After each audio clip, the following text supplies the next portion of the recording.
Today we're going to be talking about ventilation, East Coast versus West Coast, and tricks of the trade.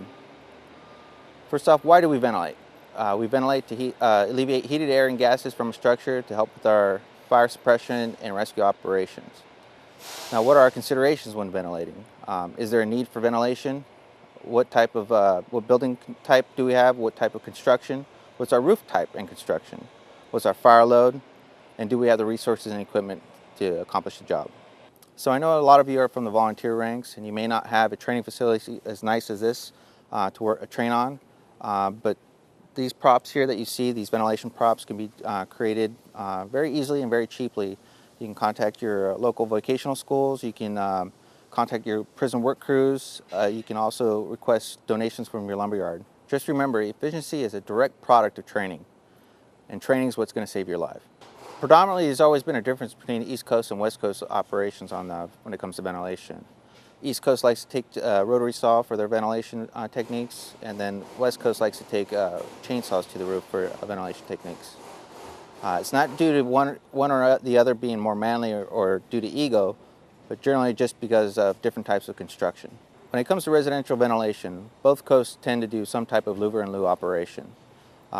Although East Coast will take the rotary saw and West Coast will take the chainsaw, it always stems from a different styles and construction of our roofs. East Coast will usually have a 12-foot on center for their rafters, and West Coast will have a 20-foot on center rafters. Not only with understanding our roof construction, you need to understand our building construction with that. Understanding what, especially on a residential, there could be the attic space built over where you have knee walls. Ventilating at the top was not going to help you. You may have those knee walls that have those vacant spaces, so you may have to lower your ventilation holes. Now, going back on the on-center and our different roof constructions, with that, for the East Coast operation, it's going to take 5 cuts versus on the West Coast operation, it's going to take 4 cuts. And that's to get to our minimum spacing of a 4x4 hole to alleviate heated air and gases. Now, generally, a 4x4 hole is adequate, but how big do we make our hole? Large enough to get adequate ventilation through. And what tells us that? The crews inside. Now, when it comes to commercial ventilation, East Coast generally has a little tougher time with it. They have, not in tougher as in their skill level, just in their roofing material. Tighter truss placement, thicker roof material, and that's generally why they take those circ saws up and start doing their 798 or coffin cut. If you're not familiar with 798 or coffin cut, it's detailed in the PowerPoint presentation. For you West Coast firefighters, being familiar with the 798 cut may help you if you come across construction of similar fashion to your East Coast counterparts. Although you may not see it in your newer construction, a big tip-off for this type of construction will be in your older construction, back in the day when the wood was plentiful. For West Coast commercial ventilation, we typically do some type of louver and loo system. There's also some other techniques out there, such as dicings and others as well. With louver and loo system, we're going to usually do it with 2 sawyers marrying each other and at least 1 hook. For West Coast louver and loo, when it comes to panelized roofs, we generally have a wider span for our trusses. With our sawyers marrying each other, we're able to make that whole span and create one giant louver. We'll start our first louver, our cut, plunger our cuts, the same sawyer on the opposite end, marrying what I'm doing, make a cut down, and then I'm going to start my cut going down our cut. And then I'll finish this cut as the second sawyer on the opposite side is marrying me exactly on the other side. Therefore, we'll have one giant louver. As with any roof operation, we want to remember to cross our cuts, making sure that the cut is complete. Therefore, allowing us to louver the opening and to open it up for our heated air and gases to escape. Although this technique is predominantly West Coast, for your East Coast guys, this is feasible. You just have to understand your tools. And with the circ saw, you may not have as much reach as I do with, say, a chainsaw with a 20-inch bar. So I may have to lean out a little bit more and get creative with my hand placement and do the cuts and then travel down. This louver and loo operation is detailed in our PowerPoint presentation. In with this, you'll show it with several other cuts, such as the hallway, or firefighter access cuts and our defensive strips. These cuts will come in later operations as the fire progresses or as command calls for it, or as your interior crews call for it. The firefighter access holes are to alleviate the hallways of heated air and gases to allow for both movement of our firefighters to the fire room or fire apartment, as well as to allow an egress point for any victims. Our defensive strips are designed to make our last stand and cutoff point for the fire. So the best thing for you to do is go out into your first response areas, find out what's out there, what you have in your first due areas, whether you do have these center hallway apartments or you do have garden style apartments. Therefore, you're pre-planning your operations, and so when it comes down to completing your operation, you have a better understanding and already have a game plan in place.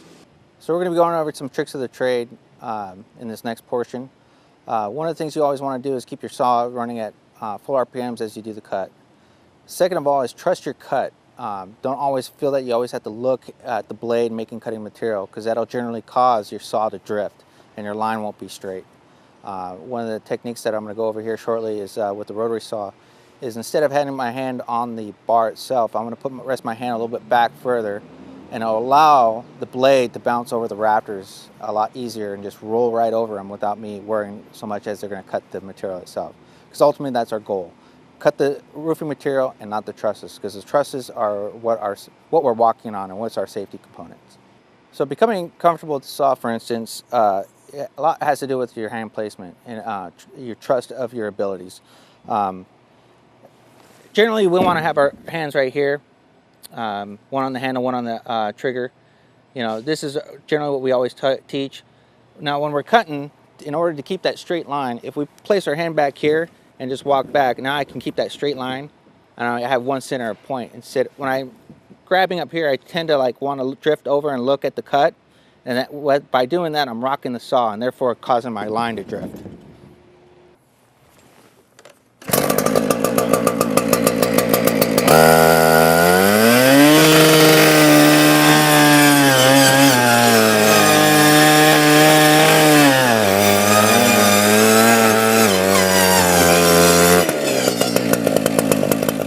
So what we saw with in the operation I just did is with my hand placement allowing the saw to run directly over the rafters. Instead of keeping the pressure down on the blade and forcing the blade through the material, I'm allowing the saw blade to just rock over the rafters. That may help you in your operations with the circular saw and your roof cuts. So if you're new to saw work in general, just understanding that these are powerful machines, and you need to be cognizant of filling the material through the saw and not cutting through your structural members. Because ultimately you want to be operating in a safe manner and not putting yourself or any of your team in harm's way.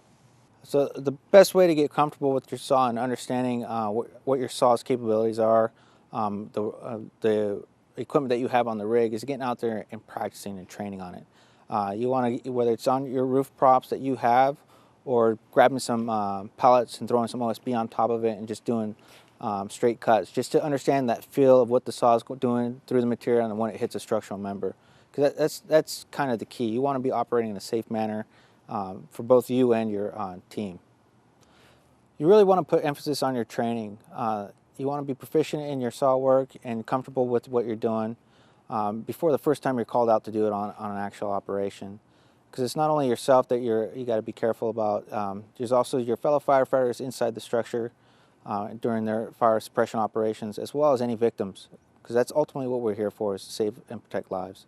So this next portion we'll be talking about residential roof cutting and foot placement and operating the saw safely on the roof.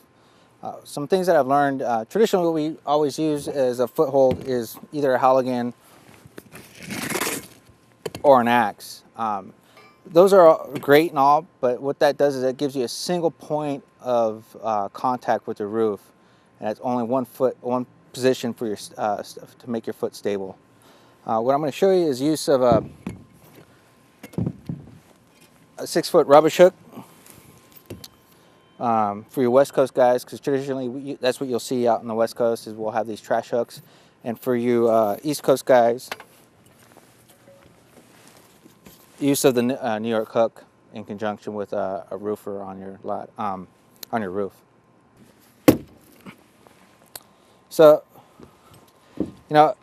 this is great and all for like a standard 8/12 pitch, but with this, it limits me on my stability. It's just I only have my foot on that point, so I'm limited on my movement and where I can go.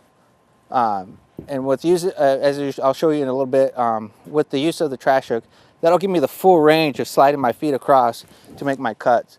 And I'll have that backing and stability on the roof. Where it really becomes prevalent is when we're cutting on a 12/12 pitch. That it's a lot steeper. Footing is at its minimum. So this is one trick that's been very helpful, and it was developed by Dave Madsen from Seattle Fire. First started showing this, and we picked it up at Firetown Training Specialists. So generally when we go on any roof, of course we're going to sound, place our roof ladder. Should have a roof ladder in place, whether the roof is stable or unstable, just for safety considerations, and that way we have a way out. Once we make our way up, go onto the roof. Now I'm going to take the trash hook, and with the 2 tines, I'm going to take the closest tine towards the roof, and I'm going to bury it.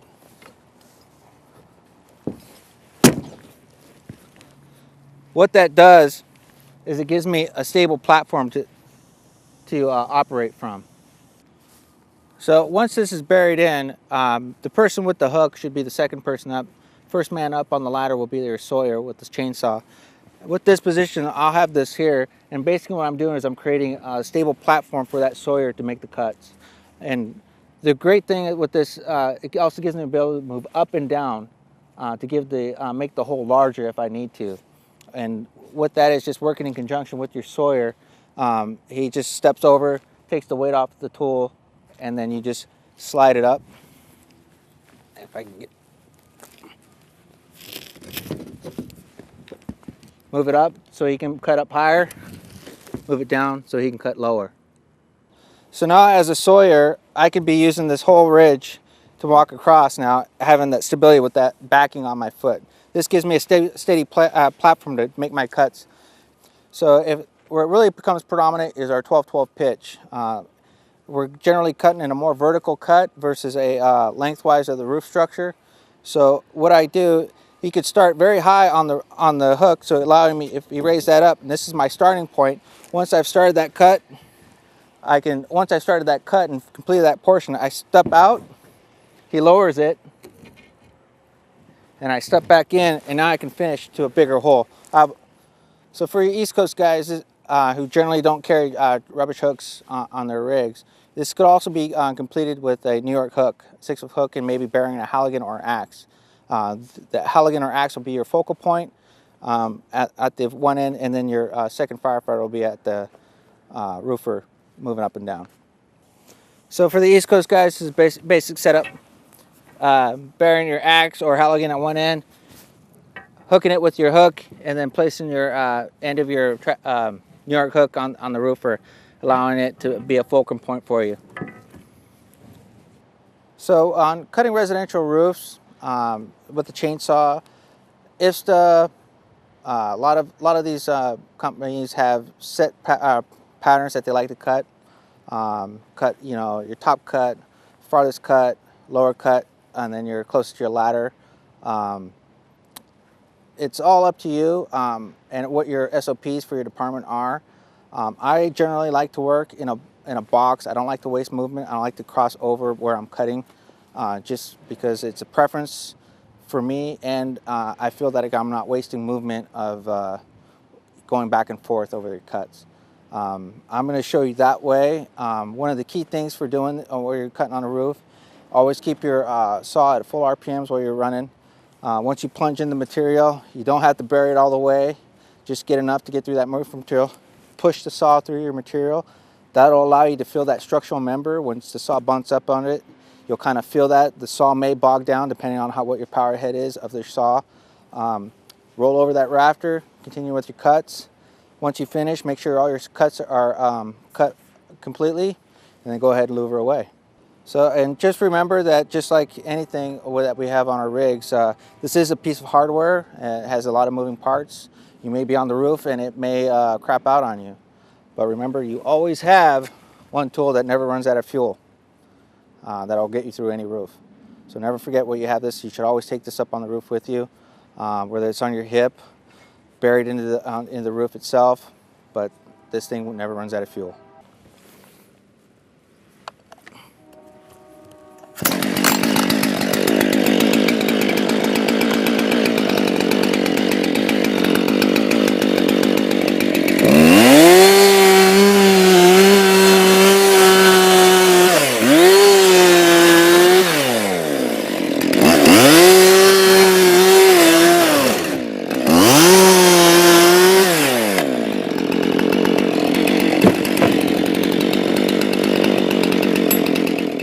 So I did a basic 4x4 cut.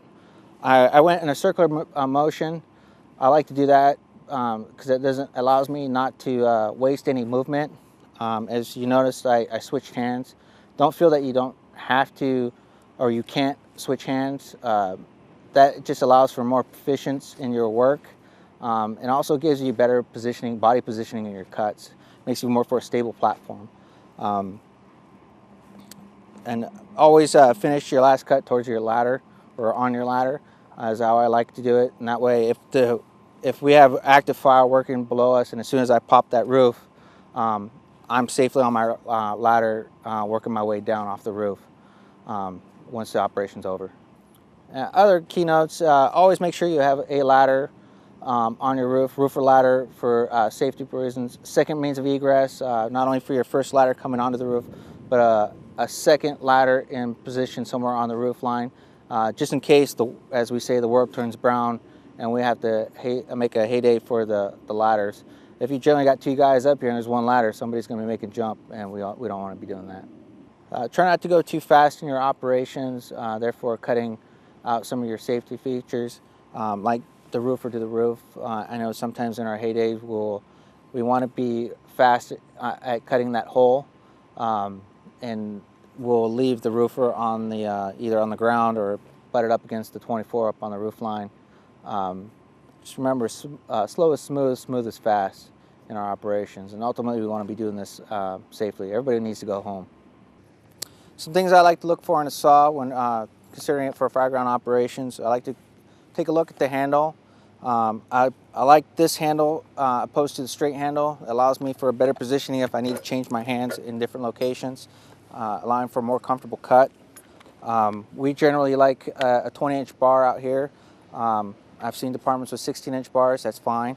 It's what your SOPs at your department and what you guys generally use. The air filter is also another big component. This one here has a dual stage air filter, allowing it to cut through smoky environments, which is basically what we're generally doing in fireground operations. And then the chain, you want a solid chain.